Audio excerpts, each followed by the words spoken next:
নমস্কার বন্ধুরা, technical rebuild চ্যানেলে তোমাদের সবাইকে স্বাগত জানাই। এই ভিডিওতে আমার কম্পিউটার রিবিল্ডের কথা বলবো, আর কিছু গুড সাজেশন রইল তোমাদের জন্য। কম্পিউটারের কথা এলেই মাদারবোর্ডের কথা আসে, তাই জেব্রনিক্সের B75M2 মাদারবোর্ডটি নিয়েছি। যারা আমার মতো ইন্টেলের 3rd জেনারেশন প্রসেসর ব্যবহার করো তাদের জন্য এই মাদারবোর্ডটি বেস্ট। প্রথমে বক্স ওভারভিউ দেখিয়ে দিই। এতে তোমরা পেয়ে যাবে নতুন B75 chipset, PCIe slot, 3.0 USB, audio port, M2 স্টোরেজের জায়গা, ল্যান্ড পোর্ট আর 4টে SATA পোর্ট। তো বেশি কথা না বাড়িয়ে এটা আনবক্সিং করে নিই। কিছু কুইকার গাইড, একটা ড্রাইভার ডিস্ক, এখনকার যুগে কেন দেয় জানি না, একটা SATA কেবেল, IO প্যানেল আর একটা ইউজার ম্যানুয়াল আছে, যেটা থেকে আমরা ফ্রন্ট প্যানেল, USB, অডিও আর সুইচের কানেকশানগুলো সহজেই করে নিতে পারবো। এই ভিডিওটা শুধু আনবক্সিংয়ের, পুরো রিভিল করে নেক্সট ভিডিওতে দেখাবো। তোমরা আমার চ্যানেলের সাথে থেকো বন্ধুরা। এগুলো রাখছি সাইডে। নিচে আমরা পেয়ে যাচ্ছি মাদারবোর্ডটি। প্যাকেটটা খুবই ভালো, অরিজিনাল সিল প্যাকে আছে। সিলটা কেটে প্যাকেটটা খুলে দেখাই বন্ধুরা।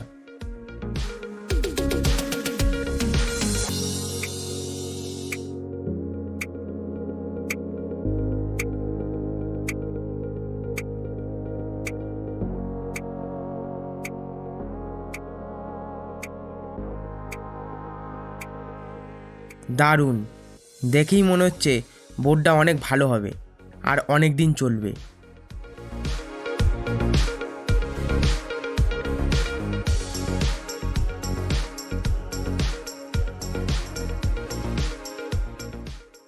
যেমন সব মাদারবোর্ডেই থাকে প্রসেসর লাগানোর জায়গা, এটা LGA 1155 সকেট, এটা র্যাম স্লট আর এটা ATX 24 পিন কানেক্টার।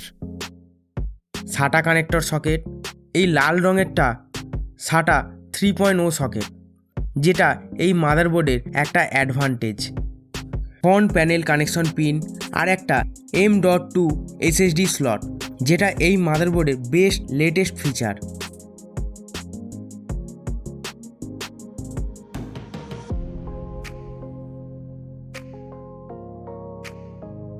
এবার ব্যাক প্যানেলটা দেখিয়ে দিই।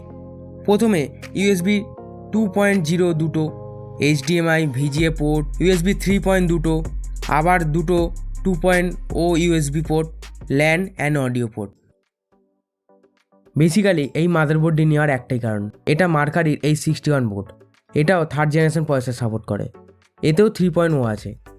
এখনকার এই 61 বোর্ডে এটা নেই, থাকলেও বেশি দাম হবে, তাই আমি B75 মাদারবোর্ডটি নিয়েছি। এতে 3.0 USB পোর্টও পাচ্ছি, আবার M.2 SSD লাগানোর জায়গাও পাচ্ছি, আর লেটেস্ট বোর্ড হয় গ্যারেন্টি নিয়ে কোনো ভাবনা করতে হবে না।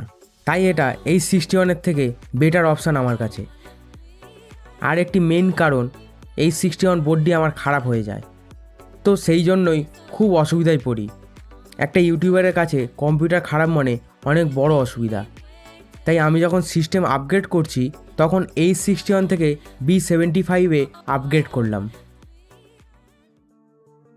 শুধু মাদারবোর্ডই নয়, কুলার মাস্টারের MWE bronze V2 450 watt power সাপ্লাইটা নিয়ে এলাম। এটা 80+ ব্রোঞ্জ সার্টিফাইড। প্রথমত এটা কেন কিনলাম, আমরা সবাই এই ধরনের SMPS ইউজ করি, যেটা ক্যাবিনেট উইথ SMPS নামে পরিচিত। এই ধরনের SMPS আমাদের কম্পিউটারের ক্ষেত্রে হার্মফুল। আমি সবাইকে রেকমেন্ড করব এই ধরনের SMPS কেউ যেন না ইউজ করে। এই ধরনের SMPS নাও, একদম বেস্ট হবে, কোনো অসুবিধাই হবে না। কেননা এই SMPS-এর শর্ট সার্কিটের ফলে আমার ভালো মাদারবোর্ডটি খারাপ হয়ে যায়, তার ফলে আমাকে নতুন বোর্ডও কিনতে হচ্ছে, আবার SMPSও কিনতে হচ্ছে। আমি যদি একটা ভালো পাওয়ার সাপ্লাই প্রথমেই কিনে নিতাম তাহলে এই প্রবলেমটা আর হতো না। তাই তোমরা স্মার্ট হও, আমার মতো ভুল করো না। জানি এটার অনেক দাম, কিন্তু প্রথমে একটু খরচ করলে পরে অসুবিধায় পড়তে হবে না। এবার ফিজিক্যাল বক্স ওভারভিউটা দেখিয়ে দিই। 80+ bones rated, 5 year warranty, DC two DC converter, অবশ্যই 450 ওয়াটের SMPS। এইবার সেই চরম পালা, একটা গুড কোয়ালিটি এসি কেবেল। যারা টিনের ডাব্বা SMPS থেকে এই ধরনের SMPSে আসবে তারা একটা জিনিস লক্ষ্য করবে, এটা অনেকটাই ভারী। বক্স কন্টেন্টে কুইকার গাইড ছাড়া আর কিছুই নেই। প্যাকেট খোলার পর যখন হাতে নিলাম বন্ধুরা, প্রিমিয়াম ফিল হচ্ছে।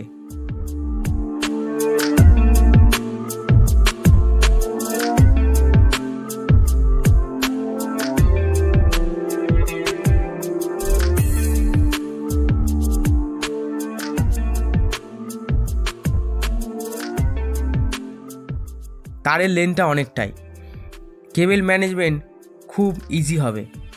আমাদের টিনের ডাব্বার সাথে এর কোনো কম্পেয়ারই হবে না। এবার ঝটপট পোর্টগুলো দেখিয়ে দিই।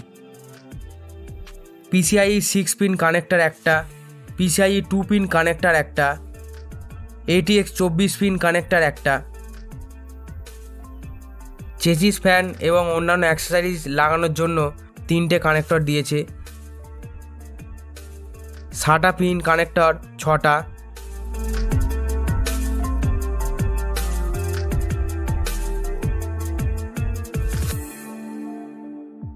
4 পিন CPU কানেক্টর আছে, যেটা 6 পিনও ইউজ করা যাবে। যাদের মাদারবোর্ডে থাকবে তারা ব্যবহার করবে। বন্ধুরা এইটুকুই, আবারও বলছি এই ধরনের SMPS তোমরা কিনবে না, এটা নাও, ভবিষ্যতে ভুগতে হবে না। আর একটা ছোট্ট জিনিস তোমাদের দেখাইনি, জেব্রনিক্সের CPU ফ্যান দেখিয়ে দিই।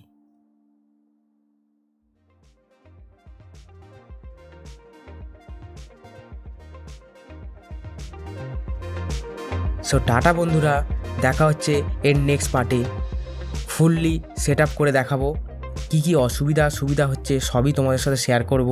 আমার চ্যানেলের সাথে থেকো, লাইক করো, শেয়ার করো, সাবস্ক্রাইব করো আমার চ্যানেলটিকে।